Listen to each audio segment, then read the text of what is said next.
dalam surah At-Taubah ayat 36 Allah Subhanahu wa taala berfirman, A'udzubillahi minasyaitonir rajim. Inna iddatas syuhur indallahi isna asara syahran fi kitabillah yauma khalaqas samawati wal ardh minha arba'atul hurum. Nah, ini arba'atul hurum ini ada 4 bulan yang Allah muliakan. Ya.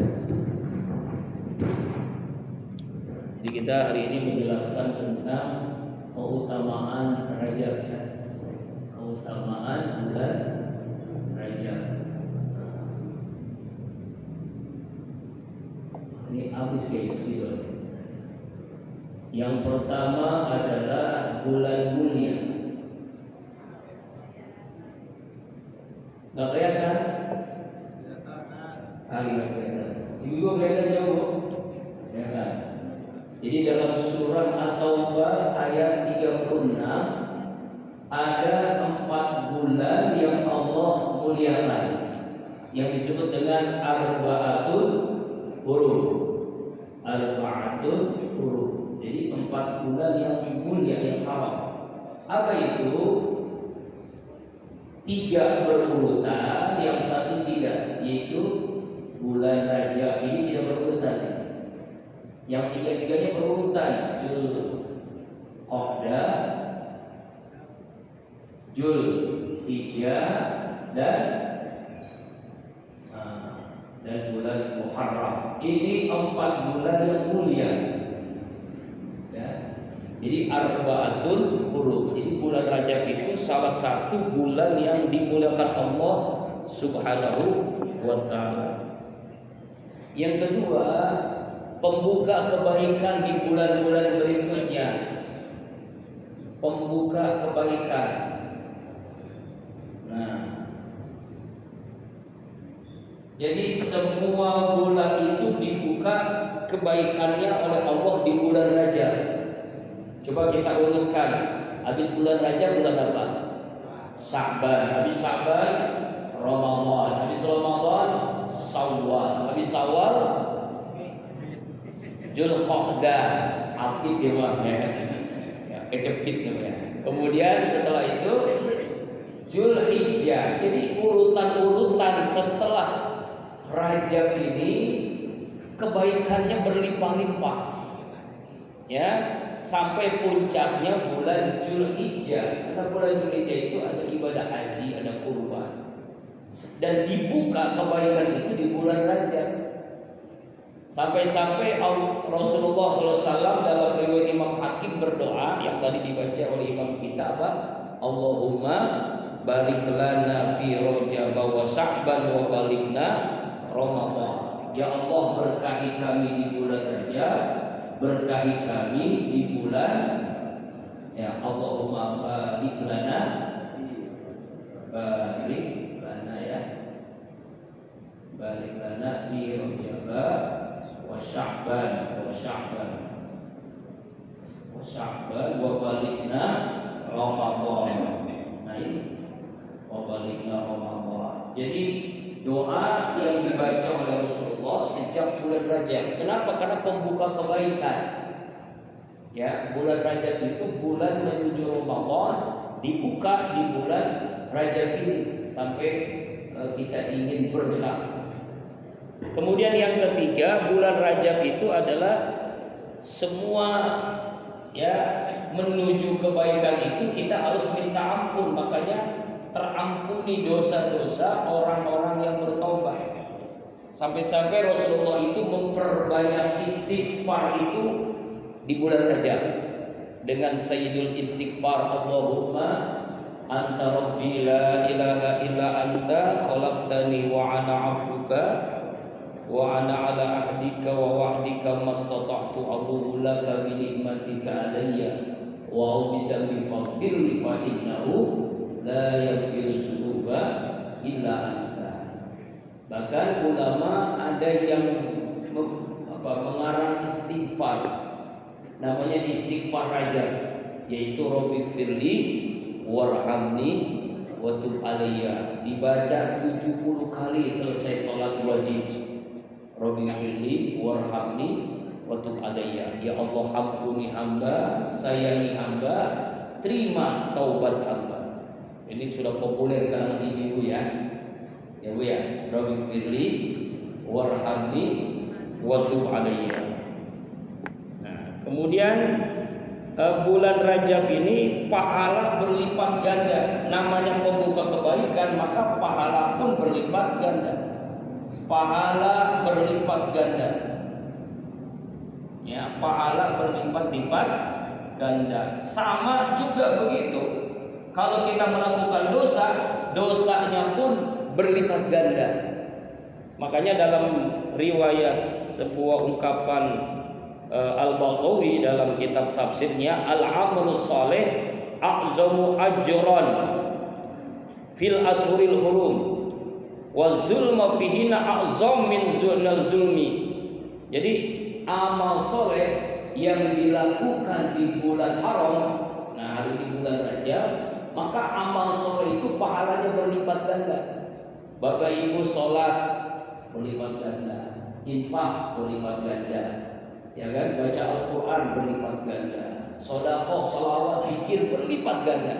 Tapi jangan lupa, seorang suami yang zalim kepada istri, yang bohong, ya, yang maksiat, dosa, korupsi, yang menghalalkan segala cara, yang penting jadi, nah itu, pokoknya berbagai macam maksiat di bulan Rajab, maka dosanya pun berlipat ganda. Ya, jadi dosa berlipat ganda, pahala berlipat ganda. Jadi ini saking mulianya bulan Rajab ini, dosa berlipat ganda, pahala berlipat ganda. Karena itu jangan sampai kita melakukan dosa. Tahan dulu. Fala tazlimuna. Ya, jangan melakukan perbuatan zalim di bulan Rajab. Karena itu sejak zaman jahiliyah dulu, bulan Rajab itu semua orang menahan untuk tidak berperang. Tidak mau berperang tuh. Genjatan senjata istilahnya gitu. Di bulan Rajab. Nanti setelah bulan Rajab baru berperang lagi. Ya. Berbuat zalim pun dihentikan. Kenapa? Karena kemaksiatan yang dilakukan bulan Rajab berlipat-lipat ganda dosanya. Ya, jadi manfaatkan bulan Rajab ini untuk memperbanyak ibadah kepada Allah Subhanahu wa taala. Kemudian bulan latihan menuju Ramadan. Keutamaan bulan Rajab adalah bulan latihan Ramadan. Jadi ada dalam kitab Durratun Nasihin dijelaskan bahwa bulan Rajab ini adalah bulan menanam. Bulan Sya'ban bulan menyiram, bulan Ramadan bulan panen. Menanam kebaikan, memberikan pupuk, menyiram kebaikan, puncaknya Ramadan kita panen kebaikan. Karena Ramadan itu kan berlipat-lipat ganda lagi pahala yang Allah berikan. Diturunkan Al-Quran, ya kan? Jadi kalau bulan Rajab kita tanam kebaikan, banyakin kebaikan-kebaikan. Karena bulan menuju Ramadan. Jadi kalau bagaimana kita bisa menghatamkan Al-Quran kalau Rajab masih malas? Makanya manfaatkan Bapak Ibu bulan Rajab ini, misalnya 2 lembar satu hari. Puncaknya Ramadan 1 juz 1 hari. Gimana dapat 1 juz 1 hari Ramadan kalau Rajab masih malas? Ya. Ramadan kita bangun tahajud, ya kan? Nah, sejak bulan Rajab karena pembuka kebaikan.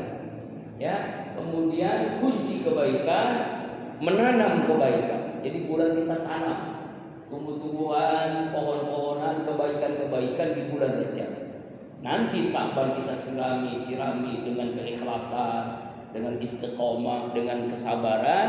Puncaknya Ramadan kita panen kebaikan karena sudah terbiasa melakukan kebaikan. Insya Allah. Kemudian bulan yang disebut dengan bulan mustajabah doa. Yang keenam bulan mustajabah doa. Imam Syafi'i menjelaskan dalam kitab Al-Um, kita berdoa di 5 malam ini doa sangat mustajab. 5 malam, khamsu layalin, 5 malam doa mustajab. Udah mulai habis nih video, mudah-mudahan ada. Ya. 5 malam doa mustajab. Pertama malam Jumat. Yang kedua malam hari raya Idul Adha. Yang ketiga malam hari raya Idul Fitri. Yang keempat fi lailati Rajab, ini di bulan Rajab. Ya, wabil khusus di awal bulan Rajab dan di malam nisfu Sya'ban. Jadi bulan Rajab ini bulan mustajabah doa. Khamsu layali. Malam Jumat, malam Idul Adha, malam Idul Fitri, malam Rajab dan malam nisfu Sya'ban. Pertengahan bulan Sya'ban. Makanya manfaatin, banyakin doa. Banyakin doa.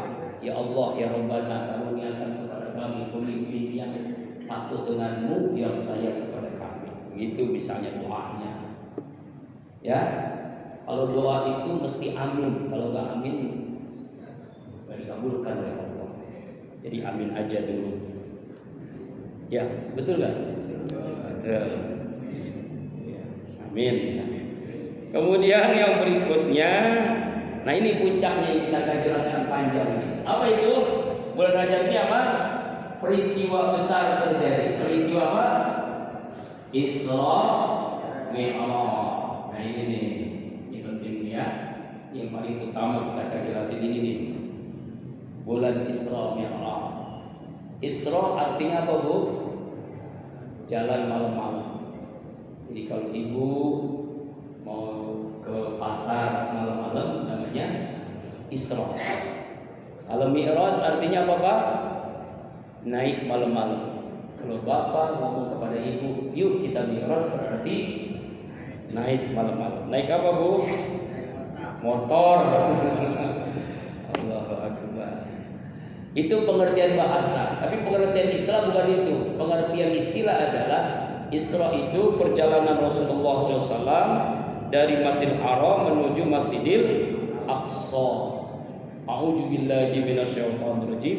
Subhanalladzi asra bi 'abdihi lailan minal Masjidil Haram ilal Masjidil Aqsa alladzi barakna haulahu linuriyahu min ayatina innahu was-sami'ul basir. Maha suci Allah yang telah menjalankan hambanya dari Masjidil Haram ke Masjidil Aqsa yang Allah berikan keberkahan buat sekelilingnya. Nah, itu Isra. Sedangkan Mi'raj itu di surah yang lain. Kalau tidak salah dijelaskan dalam surah Al-Ma'arij. Ya. Dalam surah Al-Ma'arij Allah Subhanahu wa taala berfirman, "Minallahi jil ma'arij ta'zurjul malaikatu warruhu ilaihi fi yaumin kana miqdar khamsina alfasanah." Surah Al-Ma'arij ayat 3 dan 4 surah Al-Ma'arij itu Mi'raj. Alhamdulillah. Jadi kalau Isra itu surah Al-Isra ayat 1. Kalau Mi'raj dalam surah Al-Ma'arij. Al-Ma'arij di ayat 3 dan 4. Nah ini. Ya. Sebab ini dua peristiwa sekaligus yang terjadi di malam hari. Sebelum peristiwa Isra Mi'raj ini Rasulullah mengalami tahun yang penuh dengan duka cita. Yang pertama, istri beliau Khadijah wafat, yang membantu perjuangan dengan kedewasaannya, kewibawaannya, kekayaannya, ya Allah wafatkan. Yang sangat dicintai oleh Rasulullah SAW, Khadijah. Yang kedua, paman beliau Abu Thalib yang membantu dakwah, bahkan yang dari awal yang mengantarkan Rasulullah SAW, ya, yang mengajarkan dalam bisnis itu Abu Thalib, Allah wafatkan. Jadi dua orang Allah wafatkan yang membantu dakwah Rasulullah SAW. Maka disebut dengan amul hazan, tahun duka cita. Allah berikan kabar gembira peristiwa Isra Mi'raj ini sebagai kabar yang luar biasa untuk Rasulullah. Refreshing tour istilahnya begitulah yang dialami oleh Rasulullah Shallallahu Alaihi Wasallam. Nah, perjalanan Isra Mi'raj ini perjalanan jangan sampai pemahaman kita dengan akal, dengan otak, karena otak kekecilan untuk memahami peristiwa yang sangat besar. Peristiwa yang sangat luar biasa terjadi semalam, perjalanan jauh tapi sangat singkat waktunya, kan nggak mungkin, mustahil. Mekah Palestina waktu itu dengan kendaraan onta yang paling cepat 2 bulan. Kalau sekarang sih cepat ya. Dulu tuh 2 bulan. Nah, makanya peristiwa ini jangan dengan akal, dengan otak, tapi dengan apa? Dengan iman. Kalau dengan iman gampang untuk memahami peristiwa ini. Kalau dengan akal sulit, karena memang nggak mungkin lah, apalagi di zaman onta. Sekarang di zaman Toyota aja nggak mungkin orang bisa menembus sampai 3 alam sekaligus. Ini Rasulullah itu Isra Mi'raj itu melewati 3 alam. Pertama namanya alam nasut. Yang kedua namanya alam lahut. Malakut. Nah, habis. Yang ketiga baru menuju alam lahut. Jadi melewati 3 alam sekaligus. Alam nasut, Masjidil Haram, Masjid Al-Aqsa. Alam malakut, langit pertama sampai langit ke-7. Alam lahut, Sidratul Muntaha. Sampai malaikat Jibril pun tidak sampai ke alam lahut. Kenapa? Karena memang tidak ada perintah dari Allah Subhanahu wa ta'ala. Makanya otak sulit memahami ini, gak mungkin, mustahil. Akal gak mungkin. Kenapa? Peristiwa besar terjadi sangat singkat, gak mungkin untuk dipahami oleh akal. Makanya ketika peristiwa ini dijelaskan oleh Rasulullah SAW itu ada 3 kelompok besar.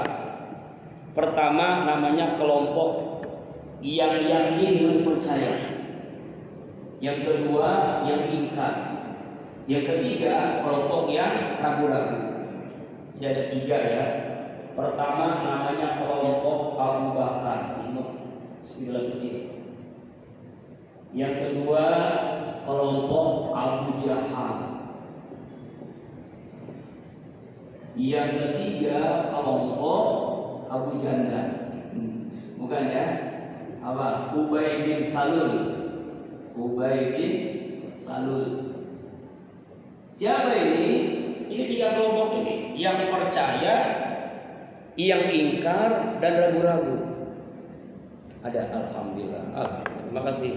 Terima kasih, Pak. Yang percaya Abu Bakar As-Siddiq. Apa jawaban beliau? Lebih daripada peristiwa itu, ya kalau yang mengatakan Rasulullah Al-Amin dia percaya. Karena Rasulullah itu tidak pernah berdusta, tidak pernah berbohong. Sampai begitu. Hai Abu Bakar, temanmu semalam mengadakan perjalanan Masjidil Haram, Masjid Nabawi, menembus 3 alam sekaligus. Percaya enggak? Apa kata Abu Bakar? Lebih daripada itu, kalau Al-Amin yang mengatakan, saya percaya. Karena dia Al-Amin, jujur, tidak pernah berbohong. Amin. Jujur, bohong, enggak pernah berbohong. Nah, itu kata Abu Bakar. Yang kedua ingkar. Dulu Rasulullah sebelum peristiwa Isra Mi'raj diberikan gelar oleh kafir Quraisy apa? Al-Amin. Setelah peristiwa Isra Mi'raj berubah gelarnya jadi Al-Majnun, gila. Nah, itu orang-orang kafir itu. Abu Jahal, Abu Lahab, Abu yang lain. Abu Gosok, Abu Janda, mungkin masuk gitu ya. Yang ketiga yang ragu-ragu, munafik. Ya kalau begini Islam aneh aja ini, kok banyak yang nggak sesuai dengan akal kita. Nah itulah kelompoknya siapa? Ubay bin Salul yang meragukan peristiwa ini terjadi. Makanya kita harus pahaminya dengan cara coba kita cek ayatnya. A'udzubillahi minasyaitonir rajim. Subhanalladzi As-Sara bi abdihi laila. Maha suci Allah. Allah sampai mempertaruhkan ke maha suciannya. Mari kita lihat ya. Segitu ya. Nah, di sini ya di atas. Ya, itu kan. Kita lihat ayatnya supaya nanti kita bisa pahami peristiwa ini benar terjadinya. Yaitu dengan kalimat apa dulu? Subhanalladzi asra. Ya. Subhan